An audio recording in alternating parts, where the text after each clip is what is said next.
ज्यावेळेला आपण heavy weight training करतो, म्हणजे मी उदाहरणार्थ देईन, जे पॉवर लिफ्टर्स सारखे असतात, जे वेट लिफ्टर्स असतात, हे जे वेट उचलतात ना, त्यावेळेला आपली जी कोर आहे, कोर म्हणजे हा सेंटरचा जो भाग आहे, इथे बोनचं स्ट्रक्चर कुठे नाहीये, इथे मसल्स आहेत.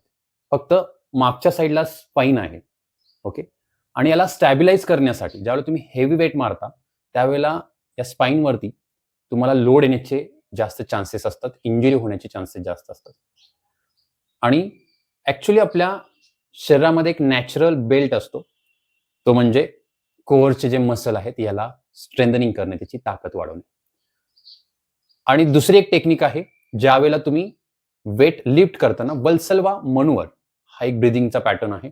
तो केला जातो. म्हणजे मोठा श्वास घेतला जातो आणि जो तुमच्या कोअरची जी पोकळी आहे, हे हवेने भरली जाते. त्यामुळे तुमच्या स्पाइनला स्टेबिलिटी मिळते. आता बऱ्याच वेळेला हा जो बेल्ट आहे, हा खूप कमी प्रमाणात काम करतो लक्षात ठेवा. आणि हा कुठे काम करतो? जर तुम्ही चांगल्या प्रकारे ब्रीथिंग टेक्निक शिकला किंवा तुम्ही कोअरचे जे मसल आहेत, हे चांगले स्ट्रेंथनिंग केले, तर काही प्रमाणात तुम्हाला तो बेल्ट लावल्यामुळे फायदा होऊ शकतो. आणि जे हाय इंटेन्सिटी ॲक्टिव्हिटी करतात, त्यांनाच याचा फायदा होतो लक्षात ठेवा. म्हणजे जे पॉवर लिफ्टर, वेट लिफ्टर आहेत त्यांनी.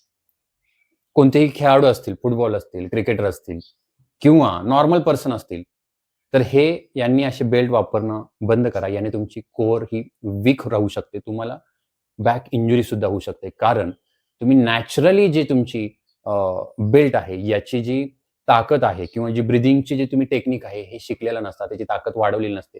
त्यामुळे तुमची कोर ही वीक राहू शकते आणि ज्यावेळेला तुमचा बेल्ट नसणार आहे, त्यावेळेला तुम्ही एखादी वजन उचलायला जाणार आहे, त्यावेळेला तुम्हाला इंजुरी होण्याचे चान्सेस आहेत. बेल्ट हा त्यावेळेलाच वापरा, ज्यावेळेला तुम्ही हेवी लिफ्ट करता आणि हेवी लिफ्ट बरोबर तुमचे कोअरचे मसल स्ट्राँग केलेले असतील किंवा तुम्ही ब्रीथिंगचा पॅटर्न हा चांगला शिकलेला असाल. अननेसेसरी ढेरीवरती तुमच्या बेल्ट बांधून फिरवू नका. धन्यवाद.